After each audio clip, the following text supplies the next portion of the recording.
Yeah, so in our first run with meat chickens, we definitely learned a lot. Some of it the hard way.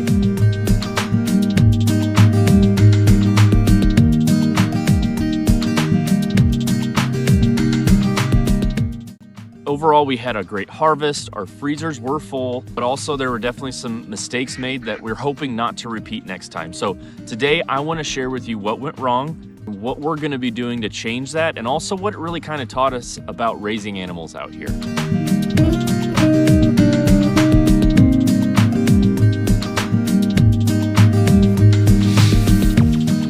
So the first big mistake, I think, was setting up our tractors on lower ground. So early spring brought a lot of rain. We did not realize how much of our property actually drains. We have 4 spots really on our property that kind of come in and drain towards our pond. So before long, we had standing water right under the birds. So unfortunately, we lost some because of it. So yeah, next time we'll set up on higher ground. Fairly simple fix, but again, one that could have saved us a lot of frustration.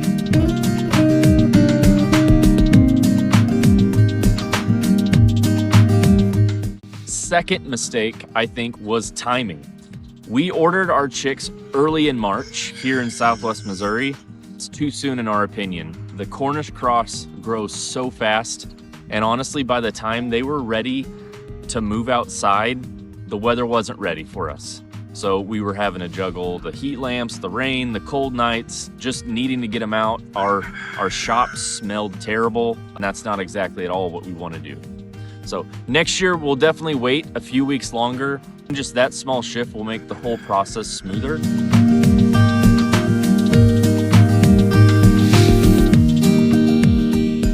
And our third big lesson, I think, really came down to our tractor design and some of the security. We built 2 different styles based on the John Suscovich model, and another one a little closer to the Joel Salatin. It was just a tad bit smaller. The Suscovich design was awesome. Daily chores and actually on processing day, it was super easy to get in and out of.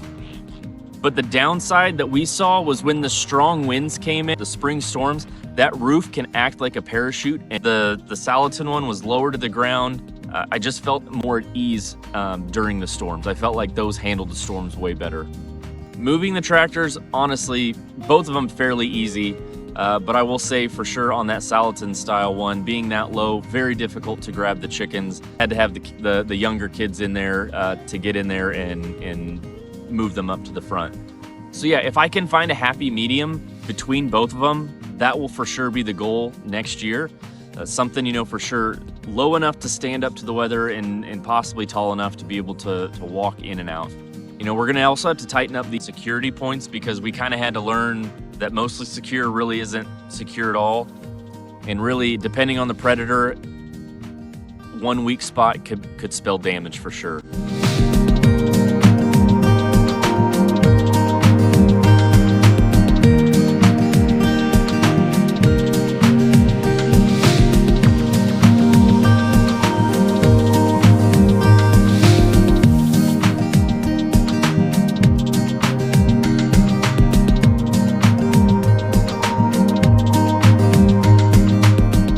So to recap, for next spring, here's kind of our new plan. We'll start a little later in the season. We're gonna raise maybe smaller batches over a 2-month period, maybe around 25 to 30 birds for each batch. And honestly, it's like succession planting, just with chickens. We started out with 100. I think we ended up butchering roughly a little over 80. We sold some.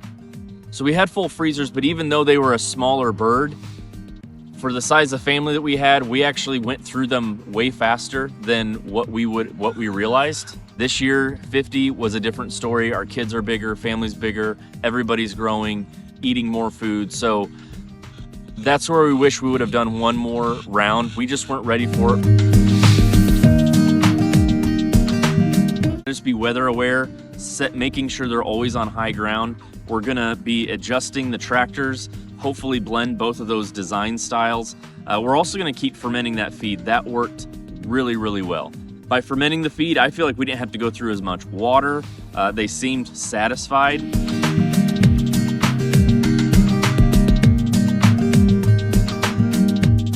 Yeah, all fairly small adjustments, but I think making these small adjustments will make everything go smoother.